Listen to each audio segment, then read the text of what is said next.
Standard 9th, English, Unit 6, The Night Train at Deoli. Friends, write down some short questions. Question number 1. Dash used to spend his summer vacation at dash place. Used to એટલે નાથી ટેવાયેલા હોવું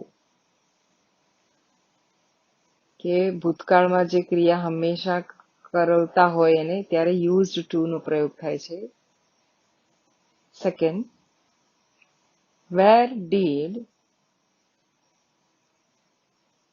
the narrators, NARRATOR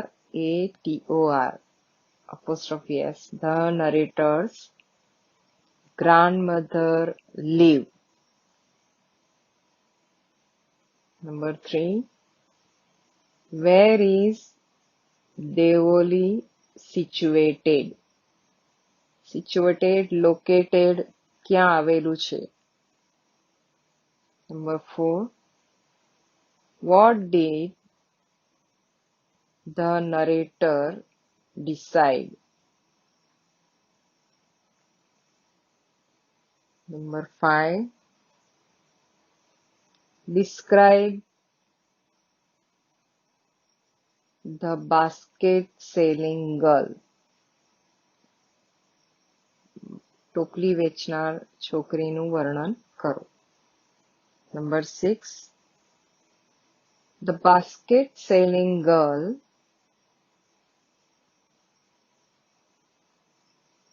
was very poor. True or false? Number 7, what did the girl offer to the writer or narrator? What did the girl offer to the writer? Number 8, did the writer buy a basket? Number 9, dash wished to touch dash fingers. Number 10, the narrator couldn't sleep for the rest of his journey. True or false? Number 11, what did the narrator remember during his journey?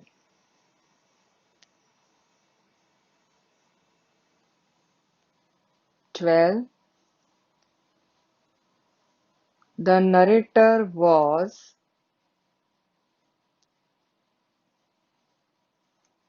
missing the girl. Miss નો અર્થ થાય બે અર્થ થાય. એક તો miss ચૂકી જવું એમ પણ થાય. ત્રણ અર્થ થાય. એક તો મિસ એટલે કુમારી છોકરી માટે યુઝ થાય તો મિસ, અને બીજું મિસ એટલે યાદ કરો. I miss the train, that means હું ટ્રેન ચૂકી ગયો. અને I miss my mother very much, હું મારી મમ્મીને ખૂબ યાદ કરું છું એવો અર્થ થાય. અને મિસ એટલે છોકરીઓને સંબોધન, કુંવારી છોકરીઓના સંબોધન માટે વપરાતું વર્ડ છે. એટલે અહીંયા the narrator was missing the girl, યાદ કરવાના અર્થમાં છે. Missing the girl very much during his 2 months stay. True or false? Now friends, let's see our unit on page number 57. We have seen that both were very much pleased કે બંને એકબીજાને ભૂલ્યા હતા નહીં આ વખતે. So she did not start selling baskets but came straight to the tea stall. અને આજે એણે ટ્રેન ઊભી રહી છતાં એણે બાસ્કેટ વેચવાનું શરૂ ન કર્યું અને સીધી એ ટી સ્ટોલ ચાની પેલી કીટલી પર પહોંચી ગઈ. Her dark eyes were suddenly filled with light. અને એની જે કાળી આંખોમાં અચાનક filled with light એટલે તેજ આવી ગયું, ચમકી ગઈ, ખુશ થઈ ગઈ. We said nothing for some time. બંને જણા કશું જ બોલ્યા નહીં. But we spoke without words. શબ્દો વગર પણ બંને જણાએ ઘણી બધી વાતો કરી લીધી. મિત્રો, સમજણ હોવી જોઈએ. કહેવાય છે કે વાતો શબ્દો વડે જ લાગણીઓ એક્સપ્રેસ નથી થતી. Without words you can express your feeling. એટલે આ બંનેએ પણ શબ્દો વગર ઘણી બધી વાતો કરી લીધી. I felt the impulse to put her on the train there and then and take her away with me. I felt the impulse. Impulse એટલે કે a sudden urge to act. કોઈ કાર્ય કરવાની તીવ્ર ઈચ્છા. તરત એને એવું થયું કે I to put her on the train and there and then take away with him. કે એને આજે હું મારી જોડે ટ્રેનમાં લઈ લઉં અને મારી જોડે ઘરે લઈ જાઉં. એટલે ઇમ્પલ્સ એટલે એને તરત જ તે કામ કરવાની ખૂબ ઈચ્છા થઈ. keen desire. I could not bear the thought of watching her vanish into the darkness of Devoli station. I could not bear. B-E-A-R bear ના 3 અર્થ થાય છે મિત્રો. અ બેર એટલે રીચ થાય અને બીજો ટુ બેર એટલે જન્મ આપવો એમ પણ થાય. અને અહીં જે બેર છે એ સહન કરવું અને એના પણ બે સમાનાર્થી છે. ટુ બેર એટલે to tolerate, TOLERATE, to tolerate સહન કરવું. બીજો શબ્દ એન્ડ્યોર બી થાય, ENDURE, એન્ડ્યોર. એટલે કે હું એ વિચાર જ ના સહન કરી શક્યો કે એને પેલા દેવોલી સ્ટેશનના અંધારામાં ગાયબ થતી જોઈ રહું. કે મારી ટ્રેન જાય, હું ટ્રેનમાં જતો હોઉં અને પેલા અંધારામાં એ પેલા ટ્રેન સ્ટેશન પર વેનિશ એટલે ગાયબ થઈ જવું. ટુ ડિસઅપિયર એટલે જે વેનિશ પાવડર બી આવે છે કે તમારા ડાઘ ગાયબ થઈ જાય એમ. તો કે એને પેલા દેવોલી સ્ટેશનના અંધારામાં ગાયબ થતી જોઈ શકું એ વિચાર પણ એ સહન ના કરી શક્યા.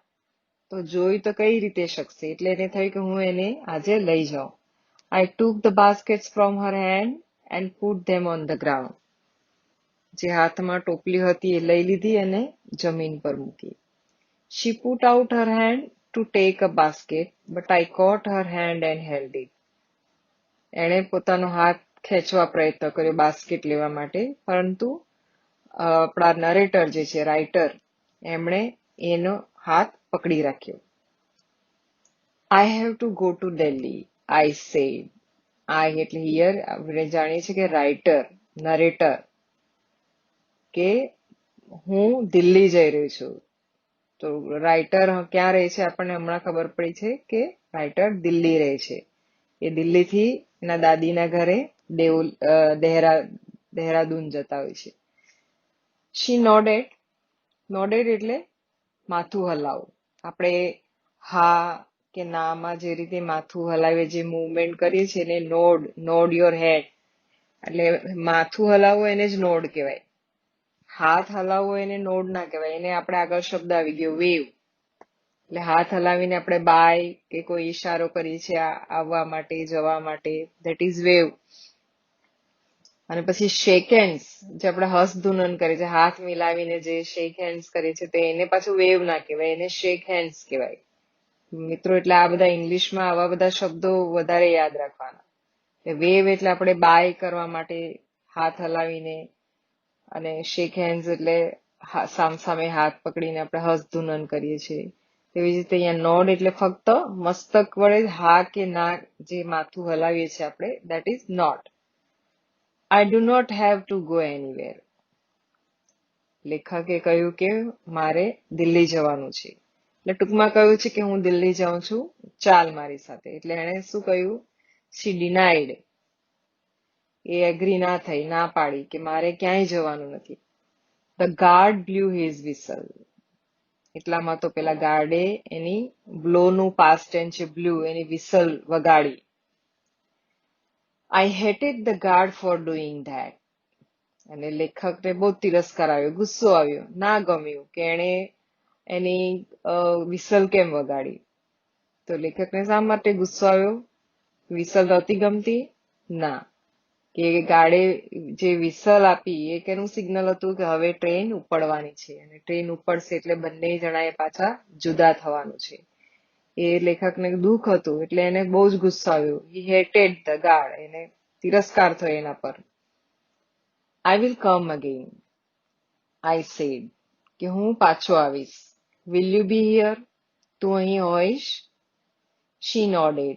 ફરીથી એણે માથું હલાવ્યું, sorry. I do not have to go anywhere. એક જ આન્સર છે કે મારે ક્યાંય જવાનું નથી. તો આ એની એક વિવશતા છે કે એની લાચારી છે કે એણે આ જ કામ કરવાનું છે, એના નસીબમાં બીજું કશું છે જ નહીં આગળ.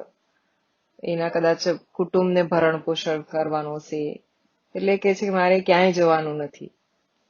She nodded again. ફરીથી માથું હલાવે છે. The bell clanged and the train slid forward. ફરીથી પેલો બેલ નો અવાજ આવ્યો અને ટ્રેન જે છે slid, past tense of slide. Slide એટલે ખસવું. અને ટ્રેન આગળ ધસી આગળ ચાલવા માંડી. I had to pull my hand away from the girl and run for the moving train. એણે જે હાથ પકડી રાખ્યો હતો એને હાથ ખેંચી લેવો પડ્યો અને એણે ચાલતી ટ્રેન માટે દોડવું પડ્યું. This time I did not forget her. So this was the second meeting. આપણે જોયું કે પહેલી વાર જ્યારે મળ્યો હતો ત્યારે પછી એને ત્યાં એના દાદીને ત્યાં જઈને ભૂલી ગયો હતો, બહુ એને યાદ નહોતું રહ્યું. પણ આ વખતે એ પોતે લેખક જે છે એ ભૂલી શકતા નથી. She was with me for the rest of the journey. Now this time she was with him. કે જ્યાં સુધી દિલ્હી પહોંચ્યા ત્યાં સુધી આખા રસ્તે એમને એની યાદ આવતી હતી. And for long time, ઘણા સમય સુધી એ એમના મનમાં જ હતી. All that year she was a bright living thing. અને આખું વર્ષ બીજા વેકેશન સુધી એમના માટે એક લાઈવ બ્રાઇટ, કે પોતે હતી નથી છતાં એની યાદો જીવંત હતી એની આસપાસ જ. And when the college term ended, I packed in haste and left for Dehra earlier than usual. અને જેવી કોલેજની ટર્મ પૂરી થઈ, I packed in haste. haste એટલે ઉતાવળમાં. કે આ વખતે એમણે દર વખત કરતા જલ્દીથી દેહરા જવા માટે પેક કરી લીધું, ઉતાવળ કરી કે four Dehra earlier than usual. I was nervous and anxious as the train entered Devoli. અને જેવું ટ્રેન દેવોલી સ્ટેશનમાં પ્રવેશી, he was little nervous, થોડોક નિરાશ થઈ ગયા, and anxious એટલે ચિંતાતુર, વિચાર આવતા હતા એમને. As the train entered Devoli, I was wondering what I should say to the girl. Wondering એટલે વિચારવું કે મારે એ છોકરીને શું કહેવું, શું વાત કરીશ. And what I should do, અને મારે શું કરવું જોઈએ, શું કરીશ. I was determined that I wouldn't stand helplessly before her. અને પાછા I was determined કે દ્રઢ નિશ્ચય કર્યો હતો કે I wouldn't stand helplessly before her. Helplessly એટલે લાચાર, ગરીબડો બનીને, કે આ વખતે હું ગરીબડો બનીને એની સામે નહીં ઉભો રહું. ગરીબડો તો બની જ ગયો હતો, એના વગર દુખી હતો, પણ પોતાનું જે દુઃખ છે એ એની આગળ છતું નહીં થવા દઉં એમ પોતે દ્રઢ નિશ્ચય કરે છે. The train came to Deoli and I looked up and down the platform. જેવી ટ્રેન આવે છે તેવા જ એ પ્લેટફોર્મ પર આગળ પાછળ જુએ છે. But I could not see the girl anywhere. એ એને જોઈ શકતા નથી, ક્યાંય દેખાતી નથી. I open the door and stepped off the footboard. અરે દરવાજો ખોલીને પેલા ફૂટબોર્ડ જે પગ મૂકવાની જગ્યા છે, પગથિયું છે, ત્યાં એ ઉભા રહે છે. I was deeply disappointed. Disappointed એટલે દુખી. He became unhappy, he became sad. Deeply એટલે વેરી મચ, ખૂબ દુઃખ થયું, કારણ કે ખબર જ હતી કે જેવી ટ્રેન આવે એ ત્યાં જ હોતી, આસપાસમાં જ હોય છે, અને આ વખતે એ ક્યાંય દેખાતી નથી. I felt I had to do something.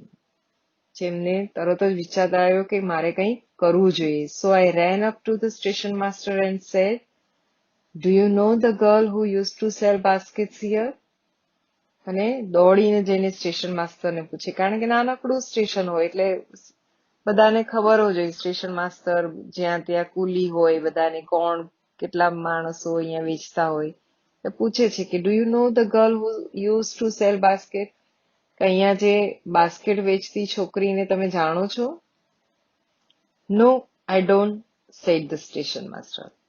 Station master નવા હશે અથવા કઈ એને બહુ ઇન્ટરેસ્ટ ના હશે એટલે એણે ના પાડી દીધી કે ના, આવી કોઈ છોકરીને નથી જાણતો. The train was moving out of the station. ફરીથી ટ્રેન ચાલવા માંડી. And I had to run up the platform and jump for the door of my compartment. કે મારા કમ્પાર્ટમેન્ટમાં ચડવા માટે મારે કૂદકો મારવો પડ્યો, કૂદકો મારીને ચડવું પડ્યું. એઝ દેવોલી પ્લેટફોર્મ વેનિશ્ડ, અગેન વેનિશ્ડ કમ વેનિશ્ડ એટલે જેવું ગાયબ થયું.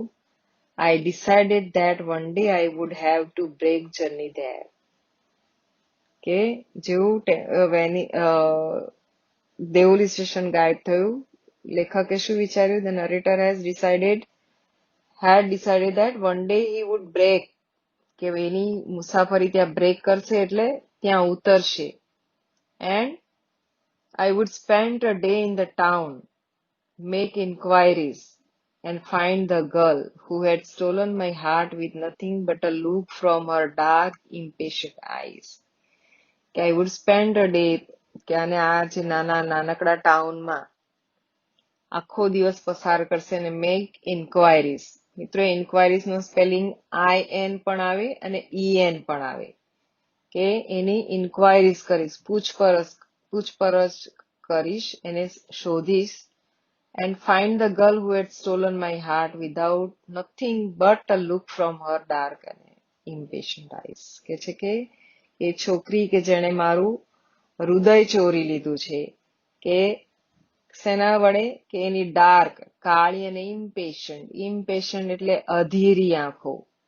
પેશન્ટ નો થાય ધીરજ વાળું, અને ઇમ્પેશન્ટ એટલે અધીરી, કે એની સતત શોધતી કંઈક, સતત એક્ટિવ હોય. ઇમ્પેશન્ટ આઈસ, એની પેલી કાળી અને અધીરી આંખોથી જેણે મારું દિલ ચોરી લીધું હતું, એ છોકરી વિશે હું પૂછપરછ કરીશ. In the last few years, I have passed through Deoli many times.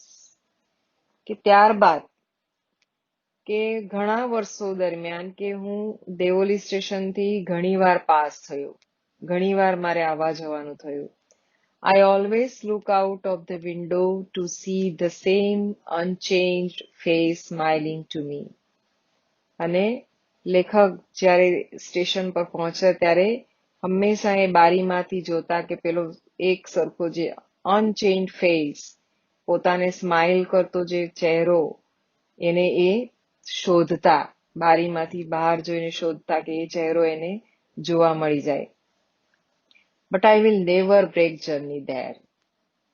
જો આપણે આગળ જોયું કે લેખકે એવું વિચાર્યું હતું કે એક દિવસ પોતે ઉતરશે અને એના વિશે પૂછપરછ કરશે. પણ હવે શું કે છે કે હું હવે ક્યારેય પણ મારી જે મુસાફરી છે ક્યારેય અહીંયા બ્રેક નહીં કરું, ક્યારેય ઉતરીશ નહીં, ક્યારેય એના વિશે પૂછપરછ નહીં કરીશ. એનું પાછળ કારણ શું છે?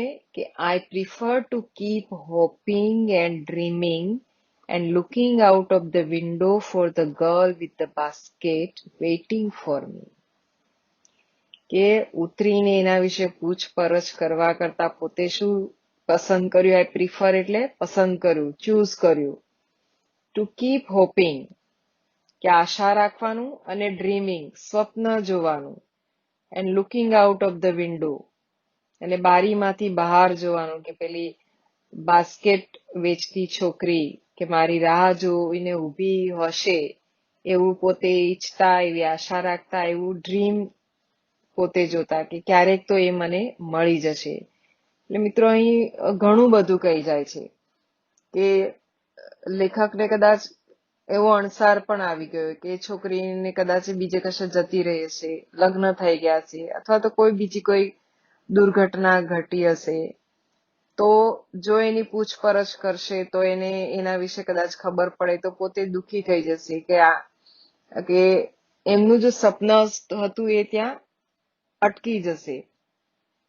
એટલે એમણે શું વિચાર્યું કે એની આ વાસ્તવિકતા જાણવા કરતા તો હું એની શોધું જ નહીં અને એની હંમેશા રાહ જોઉં અને ક્યારેક તો મને મળી જશે એવી આશા રાખવાનું એમને વધારે પ્રિફર કર્યું.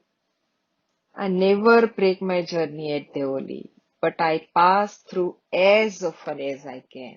જો લાસ્ટ વાક્યમાં આપણને ખબર છે કે the narrator loves her so much કે I never break my journey at Deoli, કે કદી પણ ત્યાં ઊભા રહ્યા કે અને એની પૂછપરછ નથી કરી, પણ I pass through as often as I can, કે હું જેટલી વખત ત્યાંથી મને જવાનો મોકો મળે એટલી વખત હું એ દેવોલી સ્ટેશનથી પાસ થઉં છું અને એ અપેક્ષા એ કે મને ક્યારેક મળી જશે, ક્યારેક મળી જશે.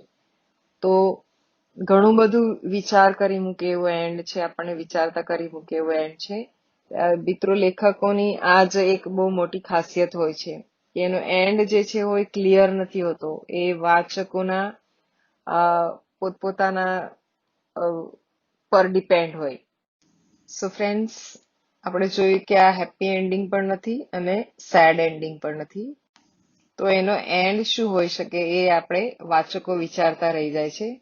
તો તમે પણ એ જસ્ટ થિંક ઓવર ઇટ કે શું હોઈ શકે, અથવા તમે આ જગ્યાએ હો તો કેવો એન્ડ આપો, જસ્ટ વિચાર કરજો અને ગ્લોસરી જે નીચે આપી છે એ લખી લેજો.